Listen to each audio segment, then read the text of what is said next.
Hello every one. So ഇന്ന് ഞാൻ ചെയ്യാൻ പോകുന്ന വീഡിയോ ഈ ബോക്സിലുള്ള സ്പീക്കറിനെ കുറിച്ചേ അല്ല. ഇത് എൻ്റെ പുതിയ സ്പീക്കറാണ്. ഈ ഫ്രൂട്ടിനെ കുറിച്ചാണ് കേട്ടോ. ഇതിൻ്റെ പേരാണ് അഭിയു. ഞാൻ ആദ്യമായിട്ടാണ് ഇത് കഴിക്കുന്നത്. ഇൻഫാക്ട് ആദ്യമായിട്ടാണ് ഞാനിത് കണ്ടത് കൂടി. ഇത് ലുലുമോളിൽ നിന്നാണ് മേടിച്ചത്. അപ്പോൾ ഇത് കട്ട് ചെയ്ത് കാണിച്ചത് എങ്ങനെയാണുള്ളതെന്ന്. ഇത് കട്ട് ചെയ്തപ്പോഴത്തേക്കാണ് ഒരു കാര്യം മനസ്സിലായത്. ഇത് ശരിക്കും പറഞ്ഞാൽ നമ്മുടെ ചീക്കു സപ്പോട്ടയുടെ ഒരു വേറൊരു വേർഷനായിട്ടാണ് എനിക്ക് തോന്നിച്ചത്. കുറച്ച് ഐസ് ആപ്പിളിൻ്റെ ഒരു രുചിയും ഉണ്ടായിരുന്നു. അതിൻ്റെ ഒരു ടെക്സ്ചർ അതിൻ്റെ ആ ജെല്ല് കണക്കിരിക്കുന്ന ഫ്രൂട്ടിനുണ്ടായിരുന്നു. അപ്പം അതിൻ്റെ അകത്ത് വലിയ അരിയൊക്കെ ഉണ്ട്.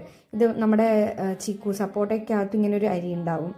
ഈവൻ അതിൻ്റെയും ചെറിയ ചെറിയ ഷെൽസ് കണക്കാണ് നമ്മൾ കഴിക്കുന്നത്. നല്ല മധുരം ഉണ്ടാവുകയാണെങ്കിൽ നല്ല രുചിയായിരിക്കും.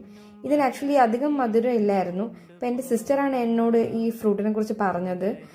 അവൾ പറഞ്ഞതെന്ന് വെച്ചാൽ ഇത് ഭയങ്കര മധുരം ഉണ്ടാവുന്നതാണ്. പക്ഷെ എനിക്ക് കഴിച്ചിട്ട് ഇതിന് വിളയാത്തത് കൊണ്ടാണോ എന്തോ അധികം മധുരം ഇല്ലായിരുന്നു. But still it was very tasty. അപ്പോൾ നിങ്ങൾക്ക് വൺ ടൈം ട്രൈ ചെയ്ത് നോക്കാൻ പറ്റിയൊരു ഫ്രൂട്ടാണിത്.